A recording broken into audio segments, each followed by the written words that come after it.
Inireklamo mo yung mismo mong kaibigan dahil binubugaw ka sa isang foreigner. Pero pinipilit ka nitong foreigner. Alam ba ng foreigner na minor ka? Opo, sinabihan ko po siya na minor po ako. Ayaw ko po magpa-picture sa kanya. Then sabi niya po, may baril siya, papatayin niya daw. Hello and welcome back to Living Abroad. My name is Alex and today we have another blind reaction to a Rafi Tofo video from a couple years ago. I have no idea what's going to happen except for there's a foreigner involved. Let's see what we can learn from him today. If you're enjoying these videos, consider subscribing to the channel, liking that, hitting that like button, and if you guys want to watch the original, the link to Rafi Tofo is in the description down below. Here we go. May complainant po tayo, si Miss Angel from Karkar, Cebu. Cebu. Okay. Binubugaw siya ng kanyang kaibigan sa isang foreigner.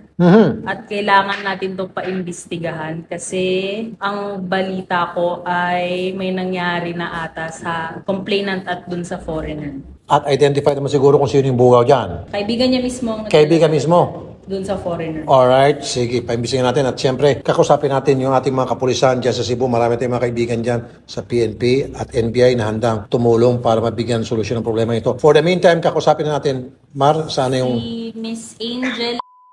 Siya yung Miss ating Angel. complainant from Cebu. Miss Angel, magandang hapon sa'yo. Langapon po, Sir Rafi. Inireklamo mo yung mismo mong kaibigan dahil binubugaw ka sa isang foreigner. May nangyari na. Kumbaga, naging successful po yung pambubugaw, ma'am. Pero walang sir. Pero pinilit niya po akong makipag-chat sa kanya. Pero dito po talaga gusto. Okay, good. So, walang nangyaring yan ang good news. Pero pinipilit ka nitong foreigner. Alam ba ng foreigner na minor ka? Opo, sinabihan ko po siya na minor po ako. Ayaw ko po magpa-picture sa kanya. Then sabi niya po, may baril siya, papatayin niya daw ako. Sabi ng foreigner. Oo po. Bakit? Gusto ka niyang picturean? Opo, gusto niya akong picturean. Saan nangyari ito? Sa bahay ng foreigner o sa bahay ng bugaw? Sa sasakyan lang po. Kasi ng kaibigan ko, nakakain lang daw kami. Okay. Tapos kami kumain sa Karkar, sa pumunta po kami ng Karkar, pero hindi ko po yun alam kung saan banda ng Karkar yun. Kaya pinababa niya po yung kaibigan ko na bumili po ng music. Pagkatapos sabi ng kano na may sabihin daw siya sa akin 15 minutes lang. Hindi ko po alam na pipicturan niya pala ako. Pinatanggal yung damit mo tapos pinicturean ka? Oo, pinatanggal niya lahat ng gamit ko. Ba't ka pumayag? Tapos ko kasi ako, sabi niya may baril siya, papatayin niya daw ako. Holy moly. Anong pangalan nitong kaibigan mo, Miss Angela? So, ako na siya po. Ito. Angelo Abellanosa. Okay, ito na si Angelo. Angelo, magandang hapon. Angelo, bakit mo binugaw si Angela kay Kenny? Hindi ko po siya binugaw po, sir. Kani ako na siya gi-butter ba, gi-paila-ila kay kanang Amerikano, sir. Hilig na siya. So yun, sir. Nga, gila-ila na ako sila, sir. Pinakilala mo si Angel sa Amerikano. Opo. Pero alam mo si Angel 16 years old, dapat hindi mo pinakilala, bawal 'yon. Minor siya. Di ko alam na 16 years old po siya, sir. Ano pagkakaalam mo, ilang taon si Angel sa pagkakaalam mo? Mga 18, sir. Sir, dili po ako. Dili na ako gipugaw, sir. Ako lagi pakilala, sir. Kaya kanang Amerikano, sir. Kaya na siya na kapanganaw, sir. Pinakilala mo kasi gusto ng Amerikano may makilala siyang babae. At bakit nga si Angel, kaibigan mo tapos minor de edad? Ba't mo ginawa yun? Nga alam mo manggihimo to. Nagtuyog na niya, sir. Noro na may sir niya. Pag umana, sir. Ako na siging na, sir. Nga, i-block na na si ang Amerikano, sir. Then, ayun na, pagkuyog-kuyog na na. Then, pag umana, sir, nag-line ako. Okay, sir, paano mo nakilala itong Amerikano? Paano, sir? Kaya, kilala ko siya sa aking father. Kaya, igagaw na ako, sir. Kapitbahay mo itong Amerikano? Kilala siya sa tanan ako, igagaw, sir. Kaya nga, so, nakilala mo itong Amerikano at sabi ng Amerikano, gusto niya makakilala ng babae. Bakit nga si Angel ang pinakilala mo? Kaibigan mo ito si Angel. Bakit siya ang tinulak mo? Paano, sir? Kaya, mo siya mo sabay, sir, ba? Niya, ilikit siya sa barkada, sir, ba? Niya, tugan na sa aming amiga na ni Angel, sir. Oo nga ni, pero alam mo bang unsang nahitabo? Alam mo ba kung ano nangyari? Pinabili ka ng sigarilyo ng Amerikano, tapos itong si Amerikano, pinicturan itong si Angel at pinaghubot-hubad at tinakot na kapag hindi niya ginawa yun, babarilin siya. Dili po, sir, kaya wala na ko kabahan na, sir. Oh, Kanang nahitabo na, sir, nga, nagogo na, sir. Wala na ko kabahan na, sir, kay Tingnan naman ako sir nga, di na ta magkita na niya. Sir, pilang gibayad sa imo ni Kenny? Magkano binayad sa iyo ni Kenny? Wala po sir. All right, I'm going to skip a whole bunch of that because it's hard to understand the guy. He's on the phone, but this is basically what happened. The American guy had a neighbor, there's a teenager boy, and wanted to meet a woman. The boy introduced Angel to this man. Rafi asked how much he paid this guy, and he said nothing. When they went in a car, went to a car park, and then there was all three of them, but the American guy paid the boy to go get cigarettes, and that's when he forced the girl to take her off and take some pictures, and if she didn't, that he's going to kill her because he has a gun. That's what I understand so far. But my personal opinion is very straightforward. This creep of a man wanted to meet a girl, asked this boy to find somebody for him, probably paid him. He brought the girl, and the rest is probably exactly what happened. He lied to her, threatened her, did whatever. It's pretty sick. Hopefully we have some kind of justice served by the end of this. Oh, before we get into it, that's just my theory. Allegedly, supposedly, probably. We don't know yet. We'll wait to hear the guy's side.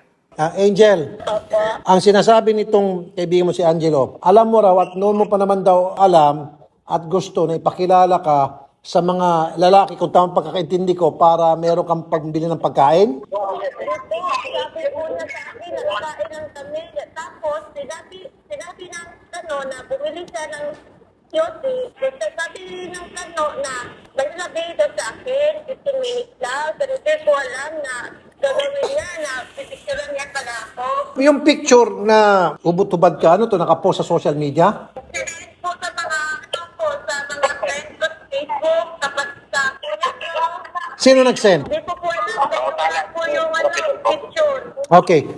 Sige, kausapin natin si Colonel Clarice Gabutan, Chief of Police ng Karkar, Cebu PNP. Colonel, magandang hapon po, Colonel. Colonel, sa kabilang linya kasi, meron po isang 16 years old at ang kanyang reklamo, siya po minsan ay binugaw ng kanyang kaibigang lalaki sa isang foreigner. At yung kanya pong picture ngayon, kumakalat sa social media na para sa akin, ang may gagawin siguro nito, yung bugaw at saka itong Amerikano. Ang tanong ko, Colonel, pwede ba natin kasuhan at maaresto ito pong A, si bugaw, and then B, ito pong foreigner? Okay. So, pwede po ito, agad-agad, pagkatapos po natin pag-uusap, bibigay ko yung telephone number nitong victim para puntahan nyo na po yung victim, ma'am, makausap nyo na. Naman kasi yung Talisay, pwede kami mag-coordinate ng Talisay City Police Station. Personal, pwede kami mag-coordinate para makuhaan ng statement yung victim. Opo. Ma'am, yung pong bugaw, pwede rin makasuhan kasi siya po yung nagdala dito sa victim doon sa Amerikano. Pwede, Colonel. Yes po. Angelo, alam mo ba kung saan nakatira itong si Kenny? Opo sir. Okay. So, dadamputin ng pulis itong si Kenny. Opo sir. Ilan na ba ang mga babaeng napakilala mo kay Kenny? Wala po sir. Angel na sir. Si Angel pa lang. Sa pagkakala mo, anong trabaho nitong si Kenny, itong foreigner? Wala sir. Ingon sir nga, online daw yung trabaho sir. Online. Ayun na, online child. Angelo, kini ang sitwasyon karon si Angelo, Okay, kay itong pulis mag-iimbestiga. Ngayon, makabubuti sa'yo kung ikaw ay mutabang sa mga pulis. Isulti nimo ka nagtanan na hibalo na kanang mga tinuod na mga istorya para malay mo baka hindi ka na masabit dito. Yung Amerikano lang tutugisin. Ikaw na lang state witness, di ba? Opo sir. So marami na bang biktima ito si Amerikano? Kasi si Amerikano, sabi mo, business niya online. So online child pornography. Ikaw ko pa mo, online yung trabaho sir. Kasi ingon niya, online trabaho sir. Gano'n siya katagal dito? Kumpat ka, 4 years na siya, katugay din sir. Okay, sa 4 years niya na rito, dahil sabi mo, kapitbahay mo lang. So marami ka napapansin ng mga kababaihan, babae na palagi niyang kasama-sama. Dagan kay mga kaibigan dire sir. Kaya, Kaya marami, pero wala naman. so puro babae yung mga sinasama niya sa sasakyan. Wala sir, tinulungan niya lang niya po kami sir.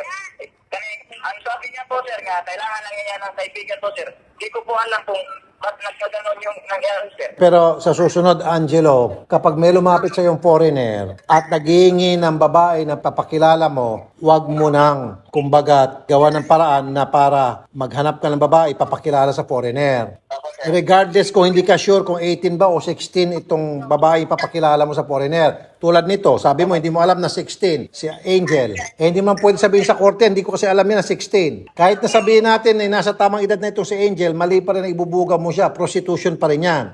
Here's the thing. I don't 100% believe that Angel, the woman, the victim, and the pimp, the guy, Angelo, or whatever his name is, they had no idea what was going on. But doesn't excuse anything that happened because they're still teenagers, minors, doesn't matter.